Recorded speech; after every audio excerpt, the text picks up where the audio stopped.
ఇందాక నుంచి ఫోన్ చేస్తుంటే లిఫ్ట్ చేయరేంటి? ఎక్కడికి వెళ్ళిపోయారు? పోతురాజు చెప్పిన మాంత్రికుడి దగ్గరికి వెళ్ళామే, అక్కడ లేట్ అయింది. వద్దని చెప్పినా వెళ్ళారు.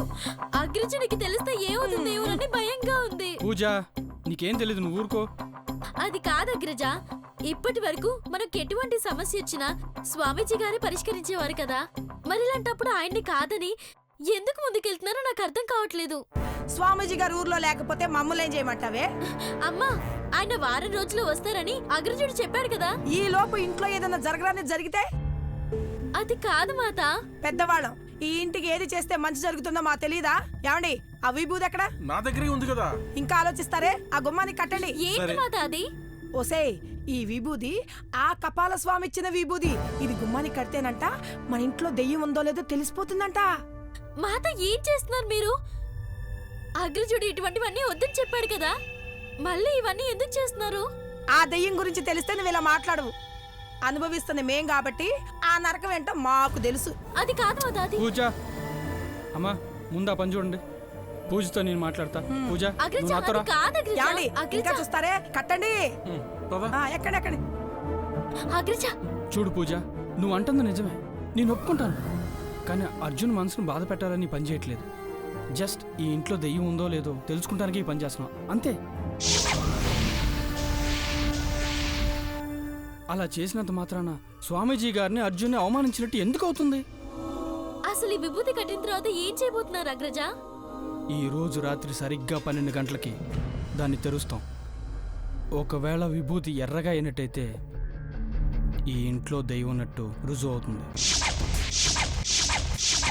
అప్పుడు స్వామీజీ వచ్చి ఇంట్లో ఉన్న దెయ్యాన్ని తరిమేస్తాడు. అర్జున్, అంజలి తిరిగి వచ్చేసరికి ఇంట్లో ఉన్న ప్రాబ్లమ్స్ అన్నీ తీరిపోతాయి. ఎన్ని రోజుల నుండి స్వామీజీ గారు ప్రయత్నిస్తున్నా మన సమస్య తీరడం లేదు. అలాంటిది ఈ మాంత్రికుడు తీరుస్తాడా? ఏ పనైనా నమ్మకంతో చేస్తేనే విజయం సాధించగలం. ఆ మంత్రగాడు మన సమస్యను తీర్చగలడని నాకు నమ్మకం ఉంది.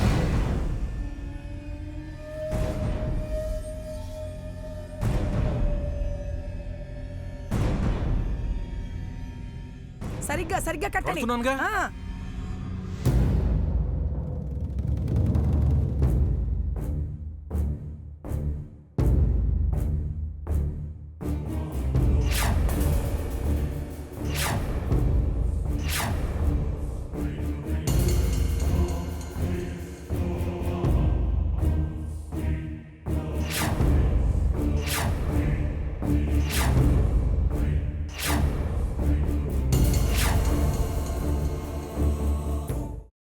అమ్మా, అలాంటి వాళ్ళది నిజమైన ప్రేమ కాదు, అది వ్యామోహం. ఎగ్జాక్ట్లీ చిన్నత్త, నిజంగా ప్రేమించుకున్న వాళ్ళు అలా చేయరు. ఎంత మనసు విరిగిపోతే కన్న కూతుర్ని పట్టుకొని మా దృష్టిలో చచ్చిపోయా ఉంటుందా తల్లి? అది సరే అమ్మా, తన కూతురుతో తన మాట అనేటప్పుడు ఆమె మాటల్లో వ్యథ, కళ్ళల్లో బాధ గమనించావమ్మా? పెద్దబాబుకు బర్త్డే విషెస్ చెప్పు కూడా వెళ్ళాం కదా. ఊరికే ఎలా కాలిపోతుంది? మంట పెడితేనో పడితేనో తగలబడుతుంది.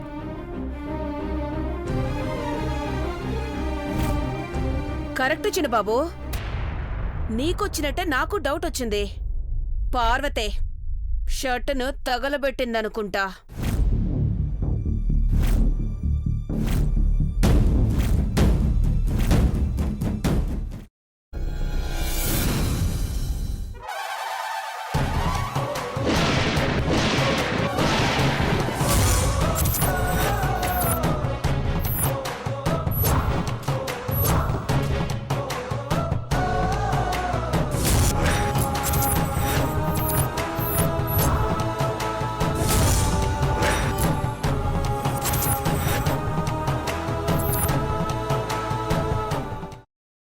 తర్వాత పొట్టు తీసేసి చాప్ చేసి పక్కన పెట్టుకోవాలి.